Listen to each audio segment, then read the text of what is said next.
Opening up UFC 289, we have Diana. I know it's Diana. I'm not saying it. I'm not saying Diana. It's Belbita Diana, too. Well, I know because I removed that stupid thing off the T. Belbita. Diana Belbita taking on Maria Oliveira. Diana Belbita, 14-7 overall. She is only 2-3 in her last 5. She's coming back after a myriad of injuries and a year away. She's taking on Maria Oliveira, 13-6 overall, 3-2 in her last 5. She's coming off that decision loss to Vanessa Demopoulos. It's actually a tricky fight because Diana Belbita, let's assume she's injury-free. She's good to go. She should be coming back. The timeline's appropriate. She looks good. She always looks good. She's always... Whoa! Mr. Married Man. Let's pump the brakes on that one. Holy shit. She's a high-pressure volume striker. She likes to come forward. She can work in BJJ when she needs to as well. She got some solid ground and pound. She's pretty well-rounded. She's constantly moving forward, and she doesn't really slow down. She's got a lot of experience, 14-7. That's a lot of fights. So does Maria Oliveira.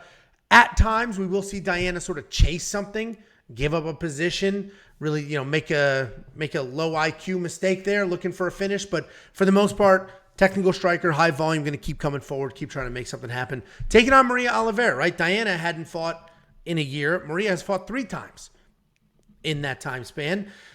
And she's tall, she's long, she comes forward, she's got powerful kicks, long punches, and instead of using kicks to keep range, she's using those kicks to just absolutely rip you apart, blast you down. Decent takedown. It's only 47% her takedown defense, but it actually is decent. People are just constantly trying to take her down because of her striking, because of her power. What I liked about her last fight, she lost to Vanessa Demopoulos, but she knew she was down on the scorecard. She was very aware, and she went out there and just came forward, poured it on, and just tried to make something happen. And I appreciate, how many times have you nailed Loopy for this, right? Like, I appreciate when a fighter is... I am constantly nailing Loopy. That is correct. I appreciate... I didn't know that we were going to put that out publicly, but... Yeah, well, you could have your moment. Sorry, Loopy.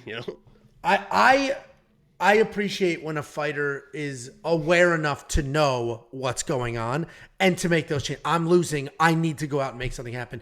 And she did. It didn't work out, but you like to see it, and it works out. I think Maria is going to win this fight. I'm picking her to win. The line is sort of all over the place. She opened at -129. She's still minus money. This is probably going to flip. Diana, it's probably going to flip. And frankly, Diana is going to be the more technical striker, but Maria is going to be more powerful. She's going to be big. She has no problem coming forward. I don't think it's going to take her very long to find her rhythm because she has been active. So I do think Maria is going to get it done, but Diana could just energize her bunny her way to a decision here. What do you think, Jakey?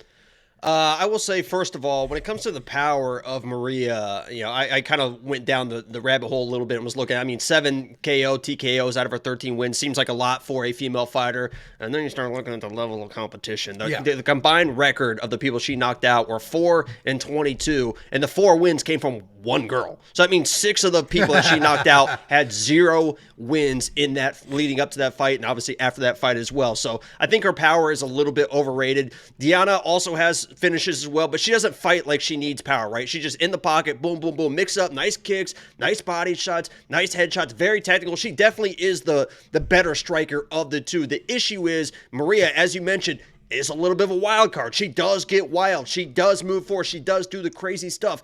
And in women's MMA, this fight will most likely come down to the judges. So automatically, you have no idea, because these are Vancouver Canadian judges. We have no idea how the judges are going to react. The first fight of the night, when it comes to judges, sometimes the judges like crazy. They like the person that is moving forward, even if the person moving backwards is landing stuff. And we just saw it Kai Kara-France, right? He was moving backwards. He was landing the more strikes, but he was moving backwards. I feel like Diana is probably going to be the one moving backwards, but I think she's going to have good success in this fight because she is such a tight, technical striker, and she will stay in the pocket, and she is very tough. You're not going to break a girl like Diana Belbita in this fight. Maria can try. She's going to push forward, but I believe Diana's going to be the technical striker. She's going to land the shots when Maria's trying to do the crazy stuff. Diana's going to break her down, and she even could, in my mind, find a late finish when Maria is kind of gassed and really kind of chasing a little bit too hard because she knows that she is behind. So it's probably going to the judges. It's going to be a tough decision.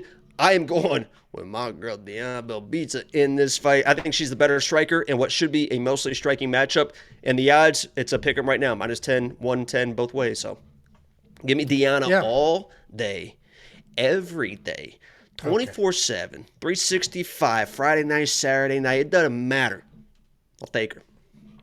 I like the over, obviously. I think you can actually parlay the 2 of the 3 women fight overs and have a pretty safe bet there. So I do think it's going to go to decision. I don't think there's going to be any stoppage on either side here.